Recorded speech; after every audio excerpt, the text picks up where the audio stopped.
അപ്പോസ്തല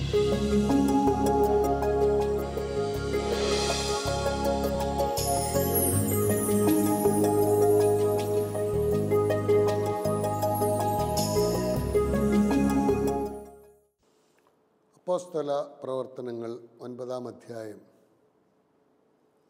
അപ്പോൾ സാവുൾ കർത്താവിൻ്റെ ശിഷ്യന്മാരുടെ നേരെ വധഭീഷണി ഉയർത്തിക്കൊണ്ടിരുന്നു. അവൻ പ്രധാന പുരോഹിതനെ സമീപിച്ചു. ക്രിസ്തുമാർഗം സ്വീകരിച്ച സ്ത്രീ പുരുഷന്മാരിൽ ആരെ കണ്ടാലും അവരെ ബന്ധനസ്ഥരാക്കി ജെറുസലേമിലേക്ക് കൊണ്ടുവരുവാൻ ദമാസ്കസിലെ സിനഗോഗുകളിലേക്കുള്ള അധികാരപത്രങ്ങൾ ആവശ്യപ്പെട്ടു. അവൻ യാത്ര ചെയ്ത് ദമാസ്കസിനെ സമീപിച്ചപ്പോൾ പെട്ടെന്ന് ആകാശത്തിൽ നിന്ന് ഒരു മിന്നലൊളി അവൻ്റെ മേൽ പതിച്ചു. അവൻ നിലംപതിച്ചു. ഒരു സ്വരം തന്നോട് ഇങ്ങനെ ചോദിക്കുന്നതും കേട്ടു: സാവുൾ, സാവുൾ, നീ എന്തിന് എന്നെ പീഡിപ്പിക്കുന്നു? അവൻ ചോദിച്ചു: കർത്താവേ, അങ്ങ് ആരാണ്? അപ്പോൾ ഇങ്ങനെ മറുപടി ഉണ്ടായി: നീ പീഡിപ്പിക്കുന്ന യേശുവാണ് ഞാൻ. എഴുന്നേറ്റ് നഗരത്തിലേക്ക് പോവുക. നീ എന്താണ് ചെയ്യേണ്ടതെന്ന് അവിടെ വെച്ച് നിന്നെ അറിയിക്കും. അവനോടൊപ്പം യാത്ര ചെയ്തിരുന്നവർ സ്വരം കേട്ടെങ്കിലും ആരെയും കാണായികയാൽ സ്തബ്ധരായി നിന്നുപോയി. സാവൂൾ നിലത്ത് നിന്ന് എഴുന്നേറ്റു. കണ്ണുകൾ തുറന്നിരുന്നിട്ടും ഒന്നും കാണാൻ അവന് കഴിഞ്ഞില്ല. തന്മൂലം അവർ അവനെ കൈക്ക് പിടിച്ച് ദമാസ്കസിലേക്ക് കൊണ്ടുപോയി. 3 ദിവസത്തേക്ക് അവന് കാഴ്ചയില്ലായിരുന്നു. അവനൊന്നും ഭക്ഷിക്കുകയോ പാനം ചെയ്യുകയോ ചെയ്തില്ല. പിന്നീട് സൗളിൻ്റെ ജ്ഞാനസ്നാനം നാം കാണുന്നു. പ്രിയ സഹോദരങ്ങളെ,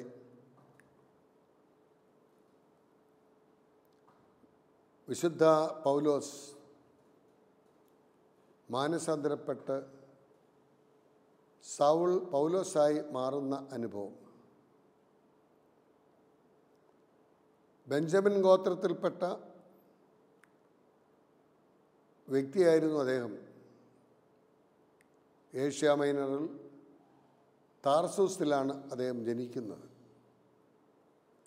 അന്ന് താർസിസ് റോമാ നഗരത്തിൻ്റെ അധീനതയിലായിരുന്നതിനാൽ റോമൻ പൗരത്വം അദ്ദേഹം അവകാശപ്പെട്ടിരുന്നു. ജെറുസലേമിൽ പ്രസിദ്ധനായ ഗമാലിയേലിൻ്റെ കീഴിലാണ് അദ്ദേഹം അഭ്യസനം നടത്തിയത്. നിയമവും സാഹിത്യവുമൊക്കെ സമഗ്രമായി പഠിക്കുവാൻ അദ്ദേഹത്തിന് സാധിച്ചു. പ്രഥമ രക്തസാക്ഷിയായ സ്തേഫാനോസിനെ കൊല്ലുന്ന ആ പ്രക്രിയയിൽ കൊല്ലുന്നവരുടെ വസ്ത്രം സൂക്ഷിക്കുന്ന ഒരു വ്യക്തിയായിട്ട് നാം സൗളിനെ കാണുകയാണ്. നടപടി പുസ്തകത്തിലും ഗലാത്യക്കാർക്ക് ലേഖനത്തിലും സൗളിൻ്റെ മാനസാന്തരം രേഖപ്പെടുത്തിയിട്ടുണ്ട്. ക്രിസ്ത്യാനികളെയെല്ലാം കൊന്നൊടുക്കണമെന്ന് ഒരേ ശ്വാസോച്ഛ്വാസത്തോടെ ഭീഷണി മുടക്കിയിരുന്ന സൗൾ മഹാപുരോഹിതനെ സമീപിച്ച് ഈ ദൗത്യം നിറവേറ്റുവാൻ ആവശ്യപ്പെടുകയാണ്. ക്രിസ്ത്യാനികളെ പിടിച്ചുകെട്ടി ജെറുസലേമിലേക്ക് കൊണ്ടുപോകുന്നതിന് ദമാസ്കസിലെ സംഘങ്ങൾക്ക് നിർദ്ദേശം നൽകി. സൗൾ ദമാസ്കസിന് സമീപത്തെത്തിയപ്പോൾ ആകാശത്തു നിന്ന് ഒരു പ്രകാശം വീശുകയും അദ്ദേഹം നിലത്ത് വീഴുകയും ചെയ്തു. അടി തെറ്റിയാൽ ആനയും വീഴും എന്ന ചൊല്ല് നമുക്കറിയാം. തന്നെക്കൊണ്ടെല്ലാം ആവും, ക്രൈസ്തവരെ മുഴുവൻ പീഡിപ്പിച്ച് നശിപ്പിക്കാനാവും, അതിനുവേണ്ടി അരയും തിലയും മുറുക്കി ഇറങ്ങിയ സൗൾ അജേയമായ തൻ്റെ കുതിരപ്പുറത്ത് സഞ്ചരിച്ചു കൊണ്ടിരിക്കുമ്പോഴാണ് ഒരു വലിയ പ്രകാശം, മിന്നൽ പിണർ കാണുന്നത്. ആ പ്രകാശം തന്നെ മുമ്പോട്ട് പോകാനാവാത്ത വിധത്തിൽ കുതിരപ്പുറത്ത് നിന്ന് താഴെ തള്ളിയിടുന്നു. ആ താഴെ കിടന്നുകൊണ്ട് ആ പ്രകാശത്തെ നോക്കി ചോദിക്കുകയാണ്, നീ ആരാണ്? സൗൾ, സൗൾ, നീ എന്നെ പീഡിപ്പിക്കുന്നത് എന്ത് എന്ന് യേശു തമ്പുരാൻ സൗളിനോട് ചോദിച്ചപ്പോൾ, നീ ആരാണ്? ഞാൻ നീ പീഡിപ്പിക്കുന്ന നസറയനായ യേശുവാണെന്നുള്ള മറുപടി കിട്ടിയപ്പോൾ, ഞാൻ നിന്നെ പീഡിപ്പിക്കുന്നില്ലല്ലോ. ശരിയാണ്, യേശുവിനെ വ്യക്തിപരമായി സൗൾ പീഡിപ്പിച്ചിട്ടില്ല. എന്നാൽ ഈ ചെറിയവരിൽ ഒരുവന് നീ ചെയ്തപ്പോൾ എനിക്കാണ് ചെയ്തത്.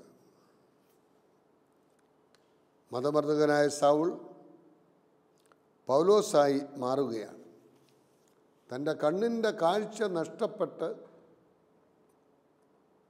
ഇനിയും ഒരു ചുവട് പോലും മുമ്പോട്ട് വയ്ക്കാനാവാത്ത അവസ്ഥയിലായപ്പോൾ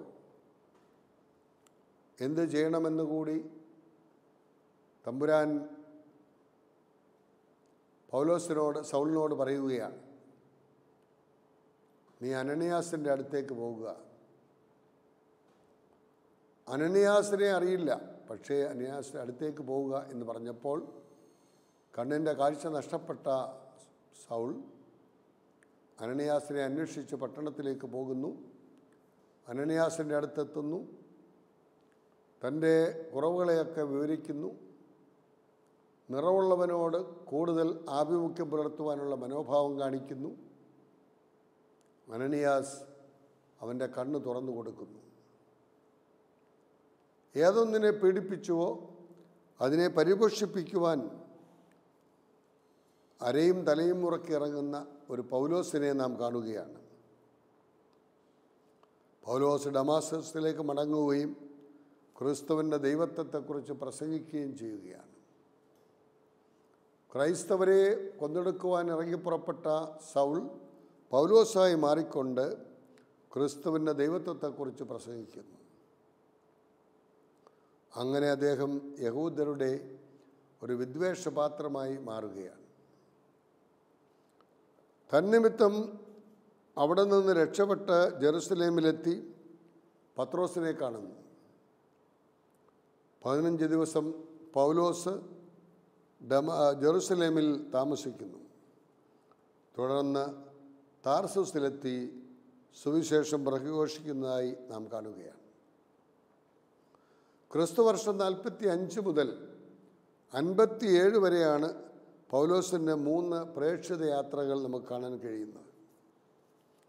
57 കേസരിയായിൽ വെച്ച് പൗലോസ് ബന്ധനസ്ഥനായി 2 വർഷം അവിടെ കാരാഗൃഹത്തിൽ കിടക്കേണ്ടതായി വന്നു. തുടർന്ന് റോമിലെത്തി സുവിശേഷ പ്രവർത്തനം തുടർന്നു. വീണ്ടും ബന്ധിതനാവുകയാണ്. 67 ജൂൺ മുതൽ അദ്ദേഹത്തിൻ്റെ ജീവിതത്തിൽ വളരെ തിക്തമായ അനുഭവങ്ങളിലൂടെ കടന്നു പോകേണ്ട സാഹചര്യമാണ് ഉണ്ടായത് എന്നുള്ളത് ചരിത്രം നമ്മെ ഓർമ്മിപ്പിക്കുന്നു. 67 ജൂൺ 19 റോമിലെ വിയാ ഓസ്ത്രിയയിൽ വച്ച് ശ്ലീഹായുടെ തല വെട്ടിമാറ്റുന്നത്. വെട്ടിമാറ്റപ്പെട്ട ആ ശിരസ് ആ മണ്ണിനെ ചുംബിച്ചുകൊണ്ട് 3 പ്രാവശ്യം 3 സ്ഥലങ്ങളിലായി ചുംബനം നടത്തിയ ശേഷമാണ് ആ ശിരസ് നിലംപതിക്കുന്നത്. അത് ചുംബനം കൊടുത്ത ആ 3 സ്ഥലങ്ങളും ഇന്ന് 3 അരുവികളായി മാറിയിരിക്കുന്നു എന്ന് പറയുമ്പോൾ എത്ര വലിയ അനുഗ്രഹമാണ് മാനസാന്തരപ്പെട്ട ഒരു സൗളിന് പൗലോസായി മാറിക്കഴിഞ്ഞ ശേഷം യേശുക്രിസ്തുവിലുള്ള വിശ്വാസത്തിൽ നിന്ന് എന്നെ അകറ്റുവാൻ ആർക്ക് കഴിയും? പട്ടിണിക്കോ പീഡനങ്ങൾക്കോ ആപത്തിനോ വാളിനോ നഗ്നതയ്ക്കോ ഒന്നിനും കഴിയുകയില്ല എന്ന് പ്രഘോഷിച്ച പൗലോസ് തൻ്റെ രക്തസാക്ഷിത്വത്തിലൂടെ 3 അരുവികൾ പൊട്ടിപ്പുറപ്പെടുവിച്ചുകൊണ്ട് ആർക്കെങ്കിലും ദാഹിക്കുന്നു എന്ന് വരികിൽ എൻ്റെ അടുക്കൽ വരട്ടെ, ജീവൻ്റെ ഉറവയിൽ നിന്ന് അവൻ കുടിക്കട്ടെ എന്ന് അരുളി ചെയ്തുവെങ്കിൽ അതിനുള്ള വലിയ ഒരനുഗ്രഹമാണ് നാം അവിടെ കാണുന്നത്.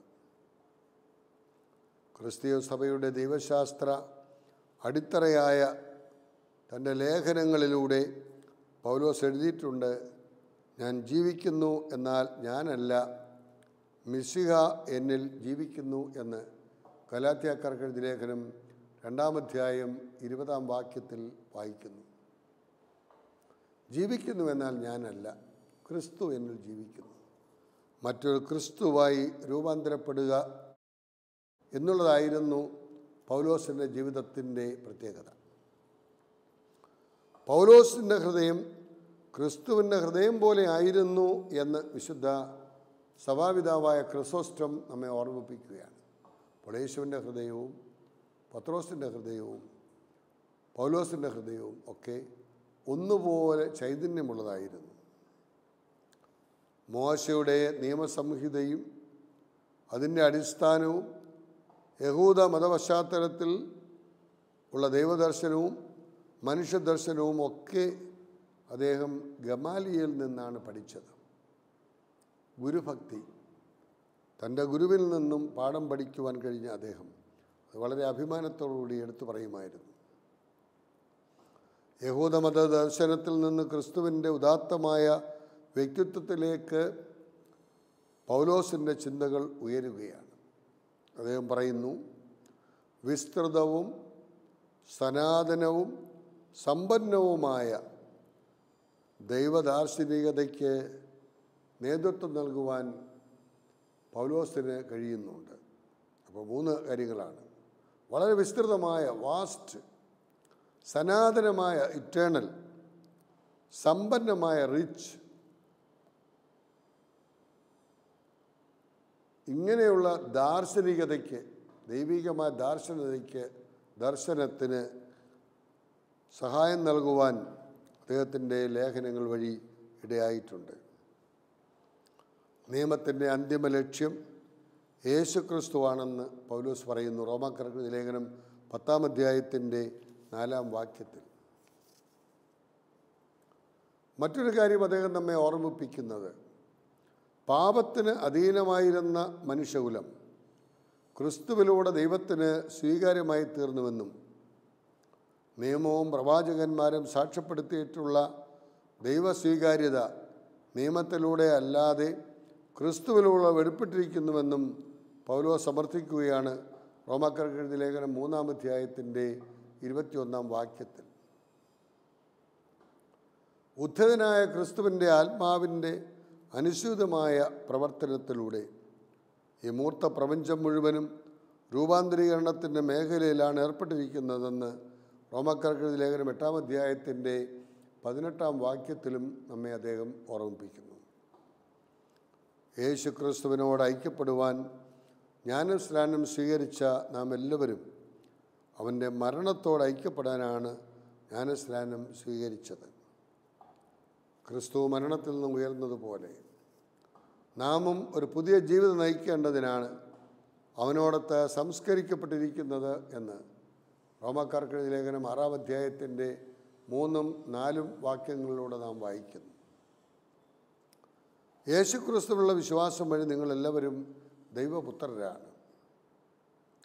ക്രിസ്തുവിൽ സ്നാനം സ്വീകരിച്ചിരിക്കുന്ന നിങ്ങളെല്ലാവരും ക്രിസ്തുവിനെ ധരിച്ചിരിക്കുന്നു. യൂതനെന്നോ ഗ്രീക്കുകാരനെന്നോ അടിമയെന്നോ സ്വതന്ത്രനെന്നോ പുരുഷനെന്നോ സ്ത്രീയെന്നോ വ്യത്യാസമില്ലാതെ നിങ്ങളെല്ലാവരും ക്രിസ്തുവിൽ ഒന്നാണ് എന്ന് ഗലാത്യക്കാർക്ക് എഴുതിയ ലേഖനം 3-ാം അധ്യായത്തിൻ്റെ 36-ാം വാക്യത്തിൽ നാം വായിക്കുന്നു. ജെൻഡർ ഇക്വാളിറ്റി, ഹ്യൂമൻ ഇക്വാളിറ്റി എല്ലാം അദ്ദേഹത്തിൻ്റെ പ്രത്യേകതയായി നാം കാണുകയാണ്. ക്രിസ്തീയ സ്വാതന്ത്ര്യത്തിൻ്റെ വക്താവാണ് പൗലോസ്. സ്വാതന്ത്ര്യത്തിലേക്കാണ് ക്രിസ്തു നമ്മെ വിളിച്ചിരിക്കുന്നത് എന്ന് ഗലാത്യക്കാർക്ക് എഴുതിയ ലേഖനം 5-ാം അധ്യായത്തിൻ്റെ 1-ാം വാക്യത്തിൽ പറയുന്നു. ശ്രേഷ്ഠമായ ക്രിസ്തീയ ജീവിതത്തിന് പാരസ്പര്യതയ്ക്കുള്ള സ്ഥാനം പൗലോസ് വ്യക്തമാക്കുന്നു. പരോന്മുഖതയാണ് ക്രിസ്തീയ ജീവിതത്തിൻ്റെ അടിസ്ഥാന തത്വം. നമുക്ക് വേണ്ടി ജീവിക്കുവാനുള്ളവരല്ല. നമുക്ക് വേണ്ടി പാടുപെടുകൾ സഹിച്ച് മരിച്ച് മഹത്വത്തിലേക്ക് പ്രവേശിച്ച യേശു ക്രിസ്തുവിന് വേണ്ടി ജീവിക്കുവാനുള്ളവരാണ്. സ്വന്തം കാര്യത്തിനല്ല നാം പ്രാധാന്യം കൊടുക്കേണ്ടത്, പിന്നെ തമ്പുരാൻ്റെ കാരുണ്യത്തിനാണ്. എന്താണ് തമ്പുരാനെ നീ എന്നോട് ആവശ്യപ്പെടുന്നതെന്ന് അവിടുത്തോട് ചോദിച്ച് മനസ്സിലാക്കി അതനുസരിച്ച് ജീവിക്കുവാൻ നമുക്ക് കഴിയുമ്പോൾ നിശ്ചയമായും നാം ഓരോരുത്തരും മറ്റുള്ളവർക്ക് വേണ്ടി ജീവിക്കുന്നവരായി. Your need is more important than my need. നിൻ്റെ ആവശ്യം വലുതാണ്, എൻ്റെ ആവശ്യത്തെ വേണമെങ്കിൽ ഒന്ന് മാറ്റിവെക്കാം, നിൻ്റെ ആവശ്യത്തെ മാറ്റിവെക്കുവാനാവില്ല എന്ന മനോഭാവത്തിൽ പ്രവർത്തിക്കുവാൻ കഴിയുമ്പോൾ നാം പരോന്മുഖരായി ജീവിക്കുന്നു എന്നുള്ളതിൽ സംശയമില്ല. നമ്മളാരും നമുക്ക് വേണ്ടി ജീവിക്കുവാനുള്ളവരല്ല, തനിക്ക് വേണ്ടി മാത്രം മരിക്കുവാനുമുള്ളവരല്ല. നാം ജീവിക്കുന്ന എങ്കിൽ കർത്താവിന് വേണ്ടി മാത്രം ജീവിക്കുന്നു. ആകയാൽ വിളിച്ചാലും ജീവിച്ചാലും മരിച്ചാലും ഞാൻ കർത്താവിനുള്ളവനാണെന്ന് റോമാക്കാർക്ക് ലേഖനം 14-ാം അധ്യായത്തിൻ്റെ 7-8 വാക്യങ്ങളിലൂടെ നമുക്ക് കാണാൻ കഴിയും. കാർക്കശല്ല കരുണയാണ് ക്രിസ്തീയതയുടെ മുഖമുദ്ര എന്നും നമ്മെ പൗലോസ് ഓർമ്മിപ്പിക്കുന്നു. വളരെ കർക്കശമായ കാര്യങ്ങളല്ല, പിന്നെയോ കരുണയോടെയുള്ള കാര്യങ്ങൾ. തെറ്റിലകപ്പെടുന്നവരെ ആത്മീയരായ നിങ്ങൾ സൗമ്യതയോടെ വീണ്ടെടുക്കുവീനെന്നാണ് അദ്ദേഹം പറയുന്നത്. പരസ്പരം ഭാരം വഹിച്ചുകൊണ്ട് ക്രിസ്തുവിൻ്റെ നിയമം പൂർത്തിയാക്കുവീൻ. ഗലാത്യക്കാർക്ക് ലേഖനം 6-ാം അധ്യായത്തിൻ്റെ 1 മുതൽ 5 വരെയുള്ള വാക്യങ്ങളിൽ അദ്ദേഹം അത് എടുത്തു പറയുന്നു. മറ്റുള്ളവരുടെ ഭാരം വഹിച്ചുകൊണ്ട് ക്രിസ്തുവിൻ്റെ നിയമം നാം പൂർത്തിയാക്കണം. പ്രിയ സഹോദരങ്ങളെ, സ്നേഹത്തിൽ അധിഷ്ഠിതമായ ഒരു സമൂഹത്തെ പൗലോസ് സ്വപ്നം കാണുന്നുണ്ട്. നമുക്കറിയാം, 1 കൊരിന്ത്യർ 13-ാം അധ്യായം മുഴുവൻ ഈ സ്നേഹത്തെക്കുറിച്ചാണല്ലോ പറയുന്നത്. മനുഷ്യരുടെയും മാലാഖമാരുടെയും ഭാഷകളിൽ സംസാരിച്ചാലും എന്നിൽ സ്നേഹമില്ല എങ്കിൽ അത് മുഴങ്ങുന്ന ചേങ്ങലയോ ചിലമ്പുന്ന കൈത്താളമോ ആയിപ്പോകും. എന്നാൽ യേശുവിൻ്റെ ആ ജീവിതത്തിൽ സ്നേഹത്തിൽ അധിഷ്ഠിതമായ ഒരു സമൂഹത്തെ വാർത്തെടുക്കുമ്പോൾ ആ സ്നേഹം നമ്മിൽ ഉണ്ടായിരിക്കണം. ആ സ്നേഹമെന്ന് പറയുന്നത് ദൈവമാണ്. ആ ദൈവം ദീർഘക്ഷമയും ദയയും ഉള്ളവനാണ്. സ്വർഗസ്ഥനായ പിതാവിൻ്റെ ആ ഒരു ദീർഘക്ഷമ ദുഷ്ടന്മാരുടെ മേലും ശിഷ്ടന്മാരുടെ മേലും സൂര്യൻ ഉദിപ്പിക്കുകയും മഴ പെയ്യിപ്പിക്കുകയും ചെയ്യുന്ന യേശുക്രിസ്തുവിൻ്റെ ആ ഒരു ശൈലി, സ്നേഹം ദീർഘക്ഷമയും ദയയുമുള്ളതാണ്. എത്രത്തോളം മറ്റുള്ളവരോട് ക്ഷമിക്കാൻ കഴിയുന്നുവോ, എത്രത്തോളം മറ്റുള്ളവരോട് ദയാപൂർവം പെരുമാറുവാൻ കഴിയുന്നുവോ, അതാണ് നമ്മുടെ ജീവിതത്തിൽ ഏറ്റവും വലിയ കാര്യം. സ്നേഹം അസൂയപ്പെടുന്നില്ല.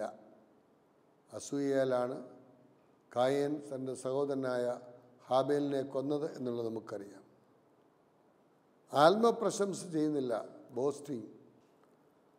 സ്നേഹത്തെക്കുറിച്ച് വീണ്ടും അദ്ദേഹം പറയുന്നത് അഹങ്കരിക്കുന്നില്ല.